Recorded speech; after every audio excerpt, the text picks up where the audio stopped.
Bom dia, vamos para as senhas diárias do dia de hoje, dia 18 de março de 2023, um sábado,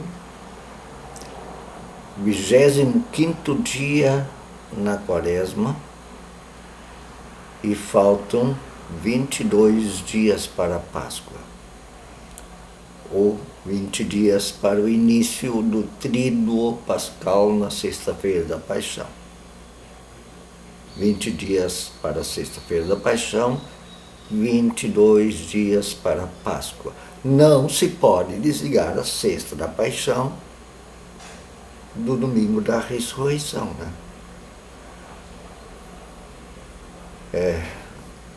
Os dois, sim, houve dor, houve assassinato, houve derramamento de sangue. Muito bem, vamos para o título das senhas diárias e sua reflexão para este dia.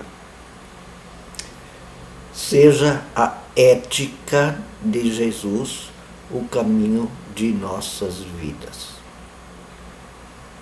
Da tua vida, da minha vida, da vida da igreja, da vida de cada pessoa que quer viver como cristã, que quer seguir o caminho de Jesus. Seja a ética de Jesus o caminho de nossas vidas. A quaresma como ensaio.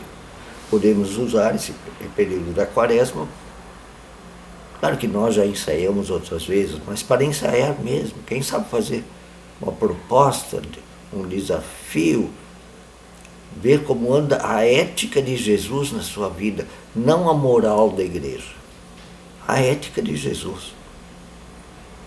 São duas coisas que às vezes não andam nada bem juntos. O apóstolo Paulo dizia isso: não adianta a lei. A lei não torna vocês novos seres humanos que seguem a Jesus. Não é a lei, não é a moral, não é o conjunto de leis, e se vocês obedecem, mais ou menos. É pela graça que vocês se tornam novos seres humanos como Deus quer, e pela graça que vocês são justificados, santificados. O primeiro versículo para o dia de hoje vem do Salmo 14, versículo 3. Todos se desviaram e juntamente se corromperam. Não há quem faça o bem. Não há um sequer. O salmista aqui, quando escreveu isso, estava bem decepcionado, assim. Estava muito, até bravo, diria. Que nem o Deus Javé, lá no Gênesis, no capítulo 6, antes do dilúvio, né? Não há uma pessoa boa sequer, a não ser Noé. Então vou fazer o dilúvio. Depois ele disse: nunca mais vou fazer o dilúvio, tá? Mas qual era o problema? Não há uma pessoa sequer que siga o caminho que eu quero, do amor. Então, e aqui o salmista está nessa vibe também, né? Todos se desviaram e juntamente se corromperam. E olha, às vezes a gente tem essa sensação também, né? Mas claro que a gente sabe que não. E a gente tem que olhar melhor, né? Porque tem muita gente boa. Tem. Não há um que faça o bem. Não, tem gente que faz o bem. Mas é pela ética de Jesus que se faz o bem. Porque a ética, ela é empática, né? Ela entende o que o outro precisa. E o segundo evangelho, o segundo versículo Vem do Evangelho de Mateus, capítulo 7, versículo 14. Estreita é a porta e apertado o caminho que conduz para a vida, e são poucos os que o encontram. São poucos e poucas os que o encontram, porque não é a lei moral da Bíblia, da igreja, ou seja lá de quem for. Moral é importante, não estou dizendo que não é. Mas o que deve nos guiar é ética. A moral é só naquela época, naquele momento de emergência em que você pensa assim, o que eu faço agora? Aí a moral ajuda. Mas o que deve decidir a nossa vida é a ética de Jesus. Empática, amorosa, carinhosa, misericordiosa.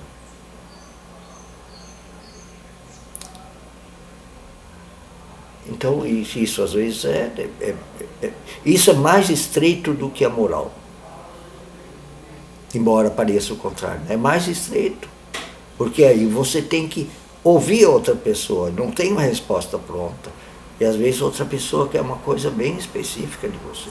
Ela não quer dinheiro, ela não precisa só de dinheiro, ela precisa de carinho, autoestima. E aí você precisa dedicar tempo, sensibilidade. Uma honestidade além da honestidade na sociedade, não é? Aquela sociedade não, aquela ética que não diz só para não roubar, ela diz faça o bem, promova o bem no seu trabalho.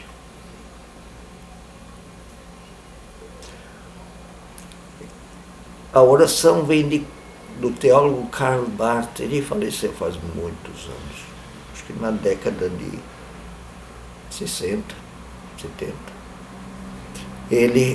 O primeiro livro de teologia que eu li na faculdade, no primeiro ano, foi de Karl Barth. O livro era O Teólogo Evangélico. Teologia Evangélica. O Karl Barth, ele já velho, depois da Segunda Guerra, ele disse: a igreja alemã pecou ao não ouvir o pastor Dietrich Bonhoeffer, que lutou contra o nazismo. E ele escreve na sua oração, sempre textos grandes. Ele sempre escreveu textos grandes. E eu tive que ir na aula de alemão, lá na faculdade, ler um livro de Karl Barth em alemão. Às vezes tinha umas frases assim que ocupavam um trechão, uma frase, sem ponto no meio, ocupava um trechão da folha, assim. Uma frase de 6, 7 linhas. A oração. Deus, Senhor e Pai nosso, sabemos que somos um povo que te proporciona pouca honra e uma comunidade que terias direito de repreender, porque tanto no seu todo como nos seus membros individualmente, sempre de ti se afastou. A igreja é comunidade. Não sei se ele não está falando da Segunda Guerra também. Se afastou de Jesus e abraçou o nazismo.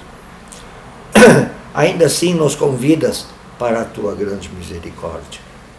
Tira de nós tudo o que é falso e errado, todos os mal-entendidos, e em Jesus Cristo ilumina-nos de forma tal para que sejamos praticantes de tua palavra e pessoas do teu agrado. Agora eu vou ter que apressar a leitura dos textos, tá? O primeiro texto para hoje vem de Mateus, capítulo 16, Mateus 16, 24 e 28. Então Jesus disse aos discípulos: se alguém quiser acompanhar-me, seguir-me, negue-se a si mesmo, tome sua cruz. Eu já falei sobre o que é tomar sua cruz. Não significa só aguentar as coisas ruins. Não, significa aguentar as coisas ruins da missão, do combate. Tome sua cruz e siga-me. Pois quem quiser salvar a sua vida, perderá. Mas quem perder a sua vida por minha causa, a encontrará. Pois que adiantará ao homem ganhar o mundo inteiro e perder a sua alma? Ou o que o homem poderá dar em troca da sua alma? Sua alma, seu conteúdo, seus princípios. Pois o Filho do Homem verá na glória de seu Pai, com os seus anjos. O Filho do Homem virá na glória de seu Pai, com os seus anjos, e então julgará, recompensará cada um de acordo com o que tenha feito. Né? Aquilo que fizestes a um de meus pequeninos e pequeninas, irmãos e irmãs, a mim o fizestes, disse Jesus. Garanto-lhes que alguns dos que aqui se acham não experimentarão a morte. Esse versículo, alguns dizem que um adendo, sim. Alguém enfiou no final desse texto, alguém das comunidades, até paulinas,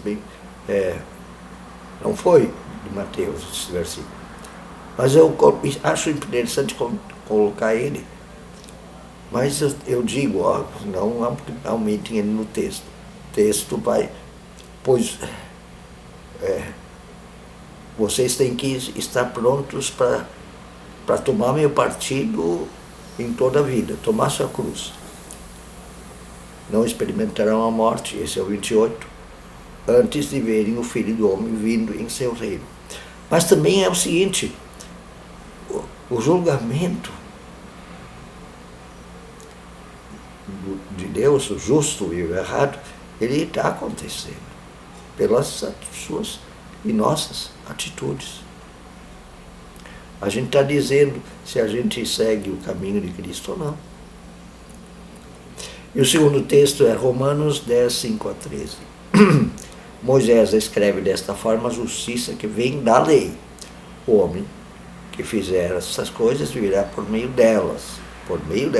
Mas a justiça que vem da fé diz, não diga em seu coração, quem subirá ao céu para trazer Cristo, quem descerá ao inferno para trazer Cristo do inferno.